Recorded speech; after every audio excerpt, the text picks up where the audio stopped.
नमस्कार, मैं हूं अनीता सिंह। आप देख रहे हैं खबर हिंदुस्तान। वक्त है आज की बड़ी खबरों का। उत्तराखंड में अब 9 माह से 4 साल के बच्चे के लिए हेलमेट पहनना होगा जरूरी।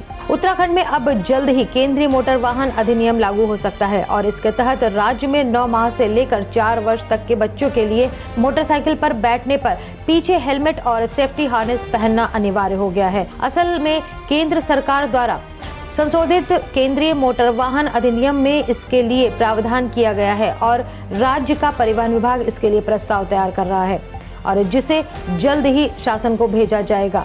माना जा रहा है कि अगर शासन इस प्रस्ताव को मंजूर करता है तो इसे राज्य में लागू किया जाएगा। अनुराग ठाकुर ने कहा, कोर्ट का फैसला आने के बाद एसपी के नेता चुप। केंद्रीय मंत्री अनुराग ठाकुर ने आज आयोजित पीसी में कहा कि 2012 के यूपी के चुनाव से पहले सपा के घोषणा पत्र में सीधे सीधे लिखा था कि मुस्लिम युवाओं के खिलाफ आतंकवाद के जो चार्ज हैं उन्हें वापस लिया जाएगा और जिन पुलिसकर्मियों ने उनके खिलाफ चार्जिंग लगाए हैं उनके खिलाफ कार्यवाही की जाएगी।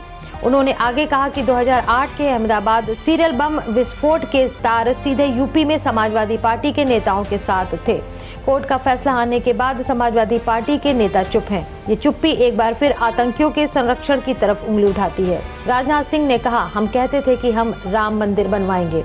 रक्षा मंत्री राजनाथ सिंह ने गोंडा में एक चुनावी रैली में कहा कि हम कहते थे कि हम आएंगे और राम मंदिर का निर्माण करेंगे और लोग भी कहते थे कि जब भी चुनाव आता है भाजपा राम मंदिर की चर्चा करने लगती है। हमें भी लगता था कि प्रदेश की जनता का भी विश्वास नहीं है। ऐसी परिस्थितियां बनी कि राम मंदिर बन रहा है। सीएम योगी ने कहा, सपा का हाथ आतंकवादियों के साथ। उत्तर प्रदेश के सीएम योगी आदित्यनाथ ने पीलीभीत से समाजवादी पार्टी पर निशाना साधते हुए कहा कि अहमदाबाद बम धमाके में कोर्ट ने 38 आरोपियों को दोषी पाया और कुछ को फांसी की सजा सुनाई। इसमें से एक आतंकवादी का परिवार सपा के राष्ट्रीय अध्यक्ष के साथ वोट मांगते हुए देखा गया है। नई हवा है वहीं सपा है।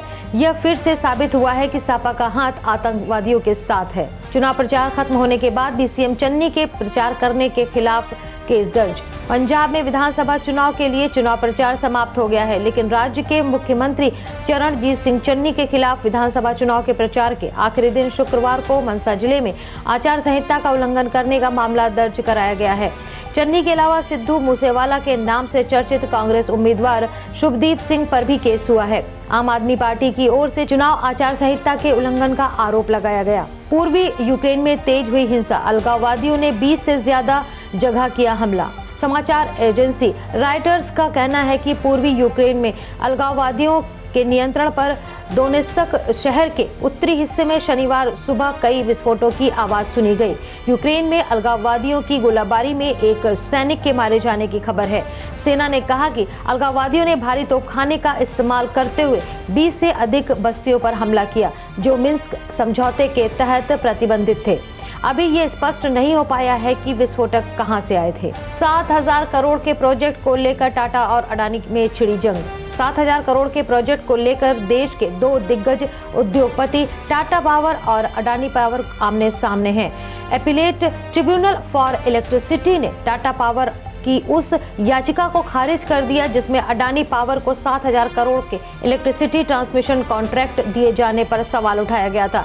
इस संबंध में अपीलेट ट्रिब्यूनल ने महाराष्ट्र पावर रेगुलेटर के फैसले को बरकरार रखा है। रेगुलेटर ने अडानी पावर को यह कॉन्ट्रैक्ट देने का फैसला नॉमिनेशन बेसिस पर किया है। माना जा रहा है कि टाटा पावर इस फैसले के खिलाफ सुप्रीम कोर्ट का दरवाजा खटखटा सकता है। बालिका वधू फेम विक्रांता मेसी ने गर्लफ्रेंड शीतल ठाकुर संग लिए 7 फेरे। बॉलीवुड में आजकल शादियों का मौसम है। शुक्रवार को Balika Vadhu fame actor Vikrant Messi ने अपनी लॉन्ग टाइम गर्लफ्रेंड शीतल ठाकुर के साथ हिमाचल प्रदेश में ट्रेडिशनल रीति रिवाज के साथ 7 फेरे लिए। शादी में परिवार के करीबी लोग और उनके दोस्त शामिल हुए। इस दौरान सोशल मीडिया पर दूल्हा दुल्हन की तस्वीरें धूम मचा रही हैं। वेडिंग आउटफिट की बात करें तो विक्रांत जहां व्हाइट शेरवानी पिंक साफे में काफी हैंडसम नजर आ रहे हैं तो वहीं शीतल रेड ब्राइडल लहंगे में बेहद ही खूबसूरत दिखी। प्रधानमंत्री नरेंद्र मोदी ने अफगानिस्तान के अल्पसंख्यक सिख और हिंदू से की मुलाकात। उपहार के रूप में भेंट की कृपाण। प्रधानमंत्री नरेंद्र मोदी ने शनिवार को अपने आवास पर अफगानिस्तान के सिख हिंदू प्रतिनिधि मंडल से मुलाकात की। दरअसल पिछले साल अगस्त के मध्य में तालिबान द्वारा देश पर कब्जा किए जाने के बाद से सिख हिंदू समाज के लोग अफगानिस्तान में उत्पीड़न का सामना कर रहे हैं। पीएम मोदी ने अपने आवास पर सिख समुदाय के प्रतिष्ठित व्यक्तियों और धर्म गुरुओं के एक प्रतिनिधि मंडल की मेजबानी की और उपहार स्वरूप कृपाण भेंट की। भारत पर हमले की फिराक में है दाऊद इब्राहिम। अंडरवर्ल्ड डॉन और भगोड़े गैंगस्टर दाऊद इब्राहिम भारत पर हमला करने की योजना बना रहा है। इसके लिए उसने एक खास यूनिट बनाई है। राष्ट्रीय जांच एजेंसी ने बताया कि दाऊद की हिट लिस्ट में कई बड़े नेता और बिजनेसमैन शामिल है। दाऊद का मुख्य फोकस दिल्ली और मुंबई पर है। तो ये थी अब तक की खबरें। आगे की अपडेट्स जानने के लिए देखते रहिए खबर हिंदुस्तान।